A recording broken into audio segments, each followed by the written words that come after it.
Assalamualaikum warahmatullahi wabarakatuh. Alhamdulillah wassalatu wassalamu ala rasulillah wa ala alihi wa sahbihi wa man tabi'a huda. Subhanaka la ilma lana illa ma'allamtana innaka antal alimul hakim. Allahumma rzuqna fahman nabiyyin wa hifdzal mursalin wa ilhamal malaikatil muqarrabin bi rahmatika ya arhamar rahimin. Allahumma anfa'na bima 'allamtana wa 'allimna ma yanfa'una wa zidna ilma. Rabbi shrah li sadri wa yassir li amri wa hlul 'uqdatam min lisani yafqahu qawli wa ba'd. Ila hadratin Nabi Mustafa Rasulillah Muhammadin sallallahu alaihi wasallam wa abaihi wa ikhwanihi minan nabiyyin wal mursalin wa ali kullin wa ashabi kullin ajma'in wa tabi'in wa tabi'i tabi'in lahum bi ihsanin ila yaumiddin wa ila hadratil a'immatil arba'atil mujtahidin fid din wal ulama'il 'amilin wal musannifin al mukhlisin khususan muallif hadzal kitab Abdul Ma'ali wa ila hadrati awliya illahi ta'ala khususan hadratal qutbi rabbani wal harifis sanadani Syekh Abdul Qadir al-Jailani wa ila hadrati abaina wa ummahatina wa ajdadina wa jaddatina wa masyayikhina wa asatidatina sya'ulillah lahumul fatihah. A'udzu billahi minasyaitonir rajim. Bismillahirrahmanirrahim. Alhamdulillahi rabbil alamin. Arrahmanir rahim. Maliki yaumiddin. Iyyaka na'budu wa iyyaka nasta'in. Ihdinas siratal mustaqim. Siratal ladzina an'amta 'alaihim ghairil maghdubi 'alaihim waladdallin. Amin. Alhamdulillah, pada kesempatan ini kita akan memasuki isi dari kitab yang akan kita kaji bersama, yaitu Al-Waraqat fi Ushulil Fiqhi karya Al-Imam Al-Juwaini. Perlu diketahui bahwasanya kitab ini adalah kitab matan, maka apa yang akan saya bacakan nanti adalah dasar dari disiplin ilmu ini, yang mana kemudian dasar-dasar ilmu ini yang ada di dalam kitab ini pada akhirnya akan mendapatkan penjelasan-penjelasan yang cukup panjang lebar oleh para ulama-ulama setelahnya, yaitu sebuah apresiasi intelektual, keilmuan dalam bentuk syarah, dalam bentuk hasyiah, dan juga dalam bentuk nadham. Kitab ini, yaitu kitab Al-Waraqat fi Ushulil Fiqhi, dikatakan oleh Syekh Muhammad ibn Husain, salah seorang penulis hasyiah dari kitab ini. Ia mengatakan, sahura hajmuh wa kasura ilmuh wa aduma naf'uh wa dhaharat barakatuh. Kitab ini yang akan kita pelajari nanti itu meskipun kecil ukuran substansinya, matannya, karena hanya 30 halaman, sedemikian tipisnya kitab ini, wa kasura ilmu, akan tetapi sungguh banyak terkandung ilmu dan pengetahuan di dalamnya tentang metodologi hukum Islam, dan sedemikian besar manfaatnya dan sedemikian terang benderang, jelas barokah kitabnya ini. Keberkahan kitabnya ini bisa dilihat dari bagaimana kitab ini tersebar ke seluruh penjuru dunia. Umat Islam mengkajinya, termasuk pesantren-pesantren kita di Nusantara. Kitab ini selain meluas, barokahnya juga dalam bentuk apresiasi akademik, apresiasi intelektual berupa komentar atas kitab ini atau yang kita kenal dengan syarah atau komentar atas komentar, yaitu hasyiah. Sebagaimana syarah Ibnul Farkah, sebagaimana syarah seorang alim Jalaluddin Al-Mahali, juga Syamsuddin Al-Maridini dalam Al-Anjum Az-Zahirat ala Halli Al-Fadhil Waraqat. Salah satu hasyiah atau komentar atas komentar kitab ini ditulis oleh Asy-Syaikh Muhammad Ibn Husain, hasyiah ala Qurratil Ain ala syarhi Waraqati Imamil Haramain.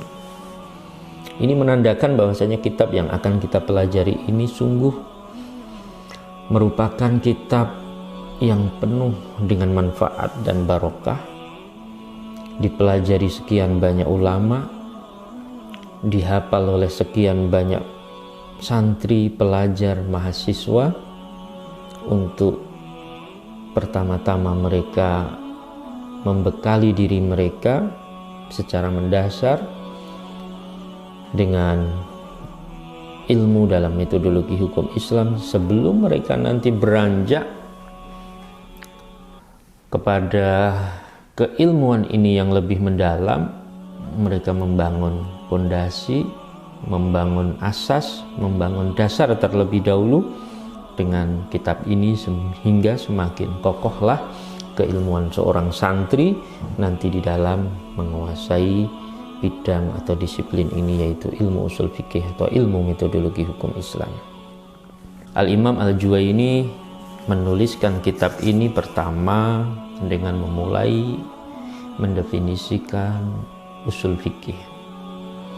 Ia menuliskan hadhihi waraqatun tastamilu ala fusulin min usulil fiqhi. Kitab ini adalah kitab waraqat yang mencakup beberapa pasal di dalam disiplin ilmu usul fikih. Wa huwa lafdzul mu'allaf min juz'aini mufradaini. Usul fikih itu dirangkai dari dua kata tunggal, ahaduhumal usul wal akharul fiqhu. Yang pertama adalah al-usul, yang kedua adalah al-fiqhu. Ketika dirangkai keduanya, maka kemudian menjadi susunan idhofah usulul fiqhi. Fal aslu ma yumbana alaihi ghairuh wal far'u ma yubna ala ghairi. Imam Al-Juwaini kemudian membuat perbandingan. Apa itu al-aslu? Ia merupakan kebalikan dari al-far'u. Al-aslu ma yumbana alaihi ghairuh. Kata usul ini dari kata al-asl yang artinya adalah sesuatu yang dibangun di atasnya sesuatu yang lainnya. Dalam arti dia merupakan dasar, merupakan asas, merupakan pondasi. Ibarat rumah dia adalah pondasi, ibarat pohon dia adalah akarnya. Itu al-asl. Wal far'u ma yubna alaihi ghairuhu ma yubna ala ghairihi. Ini berbeda dengan far'. Kebalikannya adalah sesuatu yang dibangun di atas sesuatu yang lain. Itu far'. Ibaratnya adalah tiangnya. Far' ini ibaratnya adalah cabang dari pohon. Sedangkan apa makna al-fiqhu? Ma'rifatul ahkami syar'iyyah allati tariquhal ijtihadu. Dirangkai dari dua kata, yaitu al-asl dan yang kedua adalah al-fiqhu. Apa itu al-fiqhu?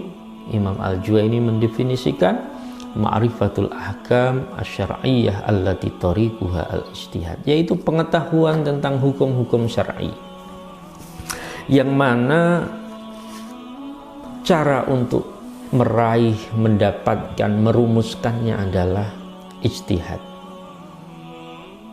Itu definisi fikih. Dalam arti fikih ini adalah pengetahuan tentang hukum-hukum syar'i. Al-ahkam asy-syar'iyyah ini menurut para ulama mengecualikan dari al-ahkam al-aqliyah. Al-ahkam al-aqliyah itu berbeda dengan ahkam asyariyah. Kalau ahkam asyariyah itu berkaitan dengan perilaku perbuatan manusia, sedangkan al-ahkam al-aqliyah itu sesuatu yang dirumuskan melalui akal pikiran manusia, sebagaimana misalkan satu benda tidak mungkin berada pada dua tempat yang berbeda. Nah, itu suatu ahkam al-aqliyah. Tidak mungkin yang setengah itu lebih besar daripada yang utuh, misalkan. Itu al-ahkam al-aqliyah. Nah, al-ahkam asyariyah adalah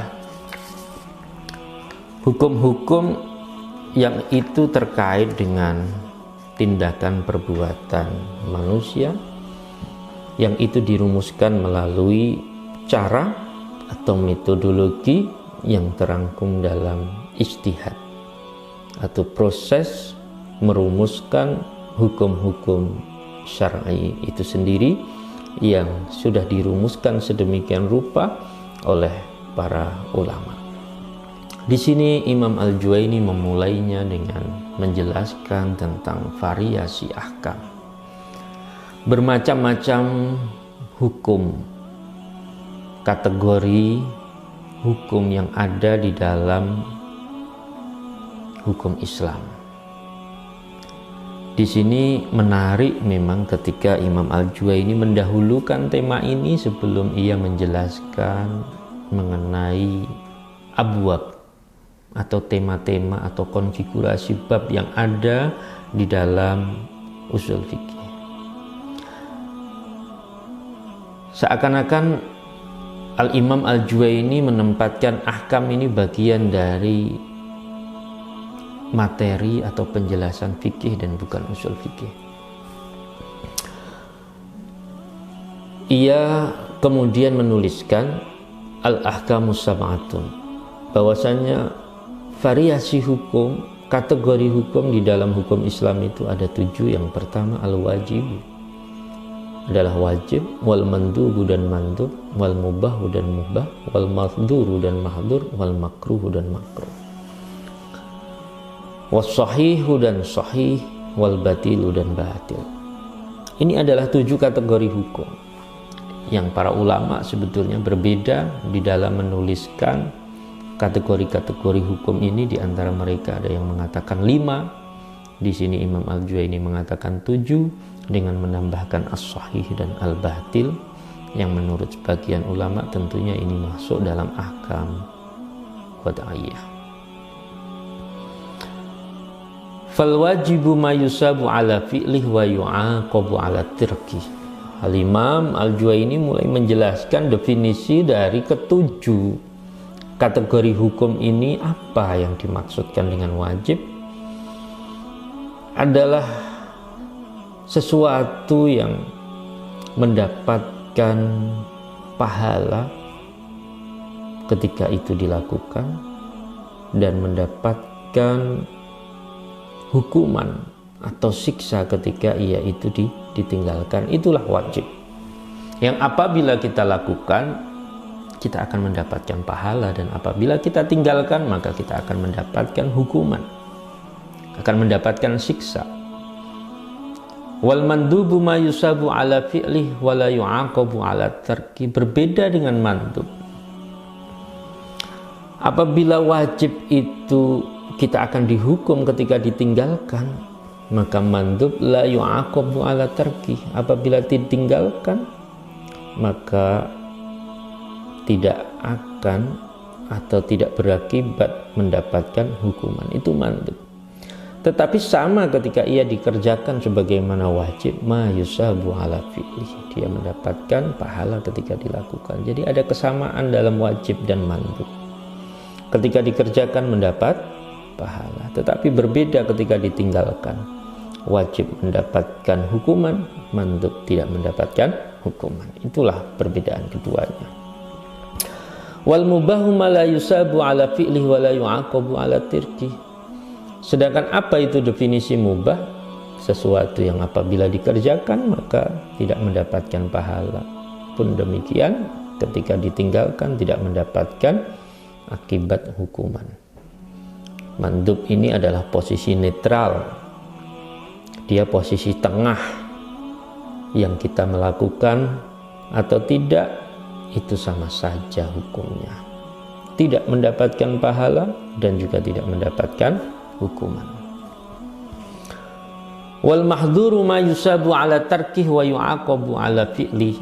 Sedangkan mahdzur adalah sesuatu yang apabila ditinggalkan ia mendapatkan pahala, ketika ia dilakukan maka akan mendapatkan hukuman. Berkebalikan dengan wajib. Mahdzur ini apabila ditinggalkan mendapatkan pahala. Sesuatu yang dilarang, sesuatu yang haram itu kalau ditinggalkan kita otomatis mendapatkan pahala hanya dengan meninggalkannya. Tetapi kalau sekali kita melakukan maka yu'aqab ala fi'li, akan mendapatkan hukuman. Wal makruhu ma yusabu ala tarkih wa la yu'aqabu ala fi'li. Apa itu makruh? Adalah sesuatu yang apabila ditinggalkan itu mendapatkan pahala, sama dengan mahdzur. Wala yu'aqabu ala fi'li, tetapi beda dengan mahdzur ketika ditinggalkan. Makruh ini ketika dilakukan, makruh ini tidak mendapatkan hukuman. Berbeda dengan mahdzur. Mahdzur dilakukan dapat hukuman, tapi makruh lakukan saja nggak apa-apa, nggak mendapatkan hukuman, sama dengan mubah. La yu'aqabu ala tarkih di sisi itu. Tetapi ma yusabu ala tarkih di sisi ini dia sama dengan mahdzur. Apabila dilakukan, apabila ditinggalkan ia mendapatkan pahala. Was-sahihu ma yu'taddu bihi wa yata'allaqu bihi an-nufud wal batilu ma la yata'allaqu bihi an-nufud wa la yu'taddu bihi. Sedangkan apa definisi sahih?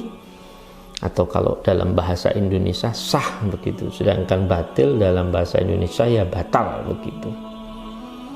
Sahih adalah ma yu'taddu bihi wa yata'allaqu bihi an-nufud. Sahih adalah ketika suatu perbuatan itu dipertimbangkan. Ketika sesuatu perbuatan itu mendapatkan legitimasinya, ia benar, ia sah, wa yata'allaqu bihin nufud, dan dengan begitu ia berlaku efektif. Dalam arti apa? Konsekuensi dari perbuatan itu efektif, berjalan dan berlaku dan memiliki konsekuensinya. Misalkan kita berjual beli, jual beli itu sah, oh berarti harus terjadi perpindahan hak milik dari penjual ke pembeli, karena itu sah. Ya ta'allaqu bihin nufud, dan dia yu'taddu bihi, dalam arti transaksi itu dianggap, dipertimbangkan, dilegitimasi. Wal batilu ma la yata'allaqu bihin nufud wa la yu'taddu bihi. Sedangkan batal adalah kebalikan dari sah, yaitu sesuatu yang dikerjakan tetapi la yata'allaqu bihin nufud, tidak berlaku efektif, tidak berjalan, tidak dianggap itu berlaku. Wala yu'taddu bihi, dan ia tidak dipertimbangkan sebagai sebuah perbuatan, sebagai sebuah tindakan yang sah. Itulah bagaimana Al-Imam Al-Juwaini dalam hal ini mendefinisikan ketujuh hukum di dalam fikih yang menurut sebagian ulama hanya 5, yaitu wajib, mandub, mubah, mahdzur, dan makruh.